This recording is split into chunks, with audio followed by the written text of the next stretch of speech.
Many people think that modern astronomy's ability to accurately predict lunar and solar eclipses is a result and proof positive of the heliocentric theory of the universe. The fact of the matter, however, is that eclipses have been accurately predicted by cultures worldwide for thousands of years before the heliocentric ball Earth was even a glimmer in Copernicus's imagination. Ptolemy in the 1st century AD accurately predicted eclipses for 600 years on the basis of a flat, stationary Earth with equal precision as anyone living today. All the way back in 600 BC, Thales accurately predicted an eclipse which ended the war between the Medes and the Lydians. Eclipses happen regularly with precision in 18-year cycles, so regardless of geocentric or heliocentric, flat or globe Earth cosmologies, eclipses can be accurately calculated independent of such factors.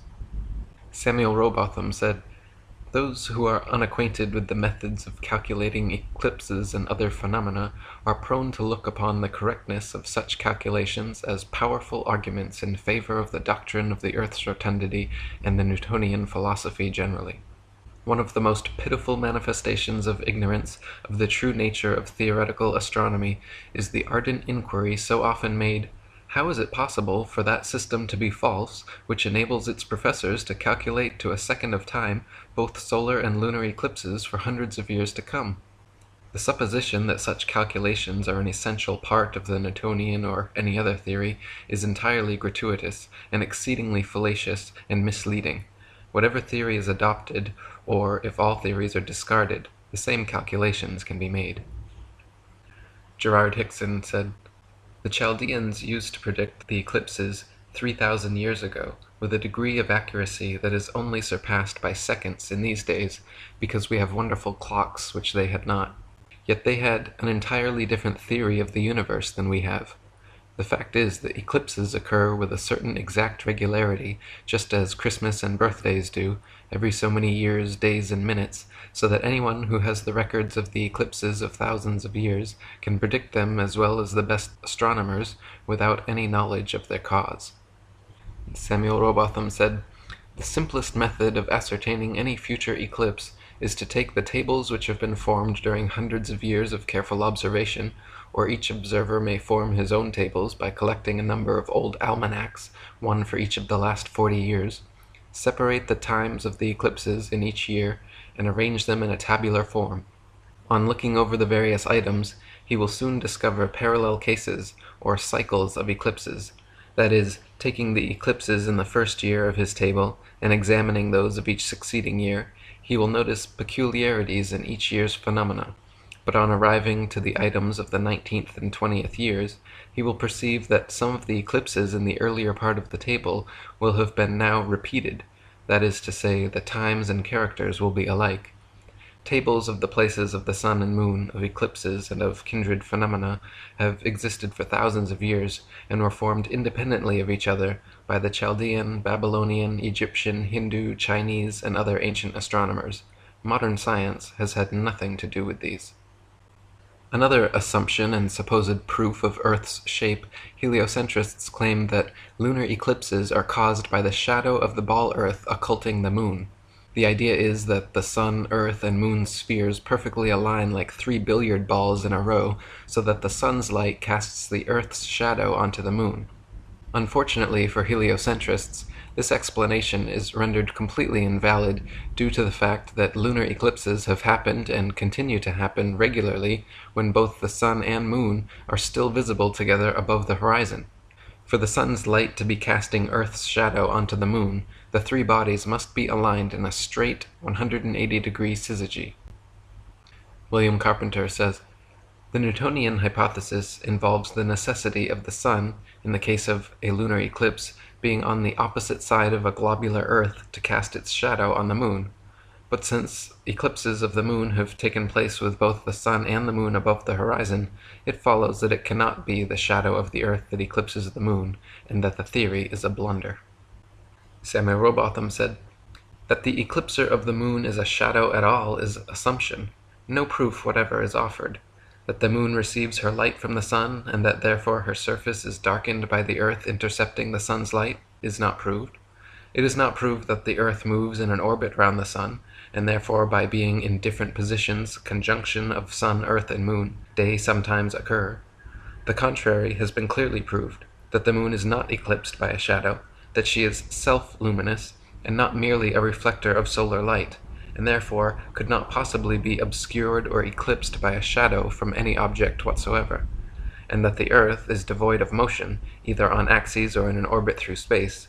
Hence, to call that an argument for the Earth's rotundity, where every necessary proposition is only assumed, and in relation to which direct and practical evidence to the contrary is abundant, is to stultify the judgment and every other reasoning faculty. And F.H. Cook wrote, "According to the globular theory, a lunar eclipse occurs when the Sun, Earth, and Moon are in a direct line, but it is on record that since about the 15th century, over 50 eclipses have occurred while both the Sun and Moon have been visible above the horizon." As early as the time of Pliny, there are records of lunar eclipses happening while both the Sun and Moon are visible in the sky. The Greenwich Royal Observatory recorded that during the lunar eclipses of July 17, 1590, November 3, 1648, June 16, 1666, and May 26, 1668, the Moon rose eclipsed, while the Sun was still above the horizon. McCullough's Geography recorded that on September 20th, 1717, and April 20th, 1837, the Moon appeared to rise eclipsed before the Sun had set. Sir Henry Holland also noted in his Recollections of Past Life the April 20th, 1837 phenomena where the Moon rose eclipsed before the Sun set. The Daily Telegraph recorded it happening again on January 17, 1870, then again in July of the same year, and it continues to happen during lunar eclipses to this very day. Thomas Winship wrote, "It is alleged by the learned that at a lunar eclipse the Earth casts a shadow on the Moon by intercepting the light of the Sun.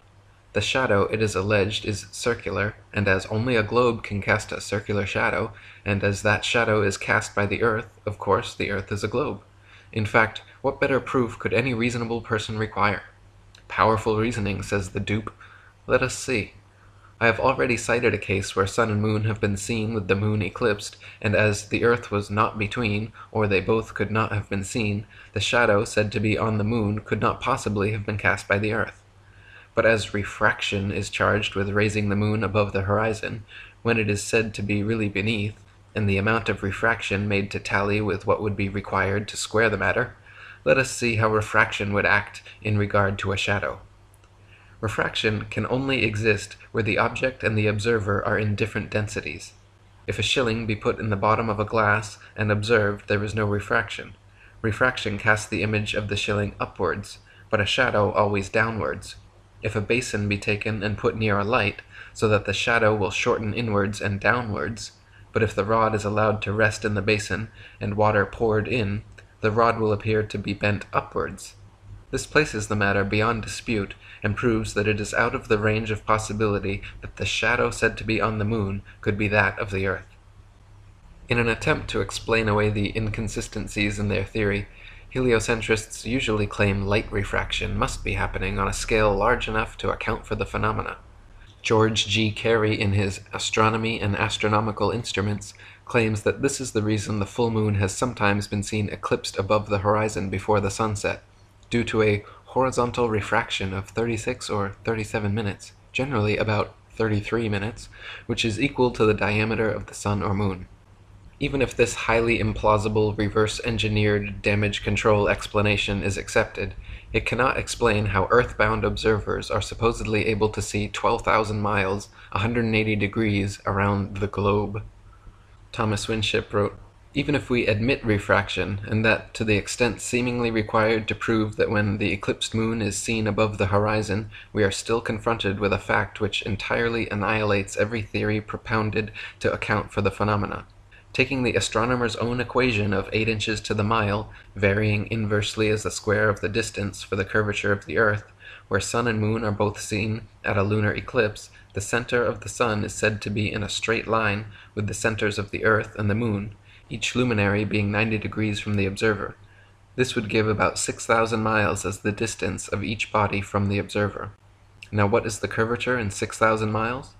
No less than 24 million feet, or 4,545 miles. Therefore, according to the astronomer's own showing, an observer would have to get up into space 4,545 miles before he could see both the sun and moon above his horizon at a lunar eclipse. As lunar eclipses have been seen from the surface of the Earth, with sun and moon both above the horizon at the same time, it is conclusively proved that there is no curvature of the Earth, and therefore that the world is a plane and cannot by any possibility be globular. This one proof alone demolishes forever the fabric of astronomical imagination and popular credulity.